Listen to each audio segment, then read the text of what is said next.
Good morning, my dear students. Principles of World Trade Organization കഴിഞ്ഞ അടുത്തതാണ് functions of World Trade Organization. First ആയിട്ടുള്ള function ആണ് to lay down a substantive code of conduct. അതായത് trade barriers ഒക്കെ reduce ചെയ്യുന്നതിന് വേണ്ടിയിട്ട് international trade റിലേഷനിലുള്ള discrimination eliminate ചെയ്യുന്നതൊക്കെ ഇതിന്റെ ഇമ്പോർട്ടൻ്റ് ആയിട്ടുള്ള ഫംഗ്ഷൻ ആണ്. രണ്ടാമത്തെ ഫംഗ്ഷൻ ആണ് to provide the institutional framework for the administration of the substantive code. Institutional framework for the administration governing the conduct of member countries in the area of global trade. Global ഏരിയയിൽ ഏതൊക്കെ member countries ആണുള്ളത് അവരുടെയൊക്കെ code of conduct govern ചെയ്യുന്നത്. മൂന്നാമതായിട്ടുള്ളതാണ് to provide an integrated structure of the administration. അതായത് integrated structure of administration provide ചെയ്യുക, ഇംപ്ലിമെന്റേഷനിലാണെങ്കിലും administration ലെവലിലാണെങ്കിലും. Then fulfilment of the objectives of World Trade Organization. അടുത്ത function to ensure the implementation of substantive code, to act as a forum for the negotiation of further trade liberalisation. Further trade ലിബറലൈസേഷനുള്ള negotiation provide ചെയ്യുന്നു. To cooperate with IMF to settle trade related disputes. Trade related ആയിട്ടുള്ള disputes ഒക്കെ എന്തെങ്കിലും വരുന്നുണ്ടെങ്കിൽ അതൊക്കെ settle ചെയ്യുക. ഇതൊക്കെയാണ് functions of World Trade Organization. Then agreements or main issues under World Trade Organization. World Trade ഓർഗനൈസേഷന്റെ കീഴിലുള്ള മെയിൻ ഇഷ്യൂസ് എന്തൊക്കെയാണ്, അഗ്രിമെന്റ്സ് എന്തൊക്കെയാണ്? ഫസ്റ്റ് ആയിട്ടുള്ളതാണ് multilateral agreements on trade in goods. Multilateral agreements on trade in goods ആണ്.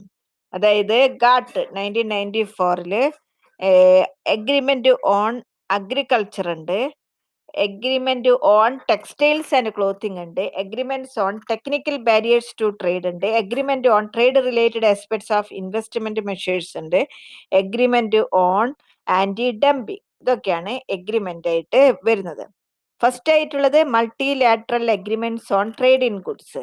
അതായത് general agreement on trade in goods defines the GATT 1944 and includes various agreements dealing with different aspects related to trade in goods. GATT 1994 GATT includes 1994 GATT 1947 amended up to January 1, 1995. അതിനുശേഷം world Trade organisation വന്നത്. അതിൽ article 2 article different ആയിട്ടുള്ള ആർട്ടിക്കിൾസിൽ വരുന്നുണ്ട്. അതോടൊപ്പം തന്നെ balance of പേയ്മെന്റിനെ കുറിച്ചുള്ള agreements വരുന്നുണ്ട്. Understand interpretations കുറെ ഓരോ ആർട്ടിക്കിൾസിലുള്ള ഇന്റർപ്രിറ്റേഷൻസ് വരുന്നുണ്ട്. അടുത്ത അഗ്രിമെന്റ് ആണ് ഇതിൽ വരുന്നത് agreement on agriculture. Agreement on അഗ്രികൾച്ചറിൽ നാഷണൽ മാർക്കറ്റ്, ഇന്റർനാഷണൽ കോമ്പറ്റീഷൻ ഒക്കെ അതിൽ വരുന്നു. Replacement of non tariff measures വരുന്നുണ്ട്. Agreement to check over production of agriculture goods വരുന്നുണ്ട്. Agreement also six new disciplines of export competition വരുന്നുണ്ട്. പിന്നെ ടെക്സ്റ്റൈൽസ് ആൻഡ് ക്ലോത്തിങ്ങിൽ കുറച്ച് agreements വരുന്നുണ്ട്. ടെക്നിക്കൽ ബാരിയേഴ്സ് എന്തൊക്കെയാണ് ട്രേഡിൽ വരുന്നത് അതിനെക്കുറിച്ചുള്ള അഗ്രിമെന്റ്സ്. രണ്ടാമത്തെ അഗ്രിമെന്റ്സ് അല്ലെങ്കിൽ മെയിൻ ഇഷ്യൂസ് ആയിട്ട് വരുന്നതാണ് general agreements on trade in services. അപ്പൊ ഒന്നാമത്തത് ഓൺ ട്രേഡ് ഇൻ ഗുഡ്സ് ആണ്. രണ്ടാമത്തതാണ് മെയിൻ ഇഷ്യൂസ് അല്ലെങ്കിൽ അഗ്രിമെന്റ്സ് വരുന്നത് in services. Agreement covers all internationally traded services ഒക്കെ വരുന്നുണ്ട്. ഫോറിൻ സർവീസസ് വരുന്നുണ്ട്. ട്രാൻസ്പാരൻസി വരുന്നുണ്ട്. അതിൽ ഇന്റർനാഷണൽ പേയ്മെന്റ്സ് ആൻഡ് ട്രാൻസ്ഫേഴ്സ് വരുന്നുണ്ട്. അങ്ങനെയുള്ളത്. മൂന്നാമത്തെ അഗ്രിമെന്റ് ആണ് agreement on trade related aspects of intellectual property rights. TRIPS, trade related intellectual property rights. അതിലെ agreement covers legal protection of 7 categories of intellectual property, copyright and related rights, trade marks, geographical indications, industrial designs, patents which also include micro organism, etc. Plurilateral trade agreements. Plurilateral trade agreements consist of agreement on trade in civil aircraft, agreement on government procurement, international dairy agreement, and international bovine meat agreement, etc. Dispute settlement സിസ്റ്റത്തിലുള്ള agreements, അതുപോലെ trade related ആയിട്ടുള്ള mechanism ഇതിലൊക്കെ വരുന്നുണ്ട്. Next ആണ് critical evaluation of World Trade Organization. World Trade ഓർഗനൈസേഷനിൽ എന്തെങ്കിലുമൊക്കെ disadvantages ഉണ്ടോ? ധാരാളം ലൂപ്പ് ഹോൾസ് നമുക്ക് ഈ അഗ്രിമെന്റ്സിലൊക്കെ കാണാനായിട്ട് സാധിക്കും. Which are likely to be the disadvantage in developing countries. Agriculture ഫീൽഡിലുണ്ട്. അതുപോലെ ട്രിംസ് അഗ്രികൾച്ചർ ഫീൽഡിൽ വരുന്നതാണ്. Would harm the interest of farmers in developing countries. Developing കൺട്രീസിന്റെ ഫാർമേഴ്സിനെ ഹാംഫുൾ ആയിട്ടുള്ള കുറെ കാര്യങ്ങൾ ചെയ്യുന്നുണ്ട്. അതായത് it makes no distinction between subsidies to promote food security and self reliance etcetera. അതുപോലെ reduction and removal of subsidies unaccompanied by rational price policy. കുറെ രാജ്യങ്ങളിൽ സബ്സിഡീസ് ഒക്കെ കൊടുക്കുന്നത് റിമൂവ് ചെയ്യുന്നുണ്ട്. ഫ്രീ മാർക്കറ്റ് ആക്സസ് ബുദ്ധിമുട്ടാകുന്നു. Cheap imports of agriculture products would push farmers out of production. അതുപോലെ free trade and market based agriculture system cannot solve the problems of developing countries. പിന്നെ വരുന്നതാണ് TRIMS. Agreement on TRIMS is very weak. ട്രിംസിൽ എഗ്രിമെന്റ്സ് ഉണ്ടെന്നുണ്ടെങ്കിലും അത് വളരെ week ആയിട്ടാണ് വരുന്നത്. ഡിസ്ക്രിമിനേറ്ററി മാനറിലാണ് വരുന്നത്. അതുപോലെ തന്നെ അതിൽ റെസ്ട്രിക്ഷൻസ് ഒക്കെ കൊടുക്കുന്നത് ഇമ്പോർട്ടന്റ് എക്സ്പോർട്ടിലുള്ള റെസ്ട്രിക്ഷൻസ് ഒക്കെ ഡിസ്ക്രിമിനേറ്ററി ആയിട്ട് വരുന്നു.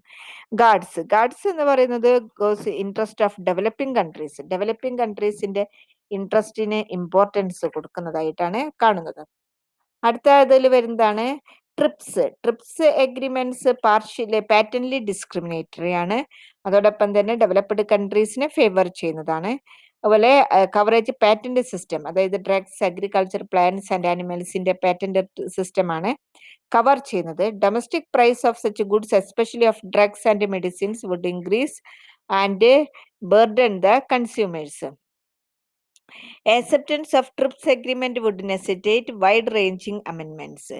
Change in the patent laws of developing countries. Dispute settlement system of World Trade Organization provides for adjudication of issues pertaining to the internal policies of the member countries.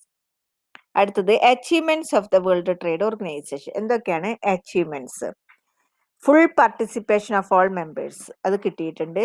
Through its enhanced stature and scope World Trade Organization provide permanent comprehensive forum provide ചെയ്യാൻ സാധിച്ചിട്ടുണ്ട്. Equal representations മിക്ക രാജ്യങ്ങളിലും വരാൻ സാധിച്ചിട്ടുണ്ട്. Member കൺട്രീസിനെ agree to the obligations of all the agreements. Number of countries that have joined and those that wanted to become members is a good measure of importance. Role of World Trade Organization in the international ട്രേഡിൽ World Trade ഓർഗനൈസേഷന്റെ role എന്തൊക്കെയാണ്? Eliminate discriminatory ആയിട്ടുള്ള treatment eliminate ചെയ്യുന്നു. Optimal use of വേൾഡിലെ resources maximum നന്നായിട്ട് use ചെയ്യുന്നു. Mutually advantages agreement ആണ്. Uniform set of rules for member nations ഉണ്ട്. World Trade Organization dispute settlement system. World Trade Organization developed an integrated, more viable and durable multilateral trading system. But reduced trade barriers. Foreign investment companies are treated at a par. അതുപോലെ തന്നെ world Trade ഓർഗനൈസേഷന്റെ കീഴിലും അഗ്രിമെന്റ്സിൽ വരുന്ന explain role of World Trade Organisation in promoting international trade promote ചെയ്യാനായിട്ടുള്ള എല്ലാ അഡ്വൈസും provide ചെയ്യുന്നു. ലാസ്റ്റ് ആയിട്ടുള്ളത് ഇന്ത്യ ആൻഡ് വേൾഡ് ട്രേഡ്. ഇന്ത്യയും വേൾഡ് ട്രേഡും തമ്മിലുള്ള എന്തൊക്കെയാണ്? India was one of 76 governments become member of World Trade Organisation. India is one of the developing countries ആയിട്ട് വരുന്നു. അതുപോലെ തന്നെ India definitely gained become a member of it. നല്ലൊരു member ആയിട്ട് മാറാനായിട്ട് ഇന്ത്യക്ക് സാധിച്ചിട്ടുണ്ട്. ലേറ്റസ്റ്റ് ആയിട്ടുള്ള നെഗോഷിയേഷൻ എന്ന് പറഞ്ഞാൽ മിനിസ്റ്റീരിയൽ ഡിസിഷൻസ് ഓൺ അഗ്രികൾച്ചറിൽ എടുത്തിട്ടുണ്ട്. കോട്ടൺ ഇഷ്യൂസ് വന്നിട്ടുണ്ട്. പബ്ലിക് സ്റ്റോക്ക് ഹോൾഡിങ്ങിനെ കുറിച്ചിട്ടുള്ള പ്രോബ്ലം, അങ്ങനെ കുറച്ച് പ്രോബ്ലംസ് ഒക്കെ സോൾവ് ചെയ്യാനായിട്ട് ഇന്ത്യക്ക് സാധിച്ചിട്ടുണ്ട്. അതിൽ ഇന്ത്യയും വേൾഡ് ട്രേഡ് ഓർഗനൈസേഷനും തമ്മിലുള്ള നെഗോഷിയേഷനിൽ വന്നിട്ടുള്ളതാണ് reaffirming the Doha development agenda, public stock holding for food security purpose, special safeguard mechanism, eliminate of agriculture export subsidies. India supported issues of interest to LDC, anti-dumping rules, elimination of a tariff on IT products.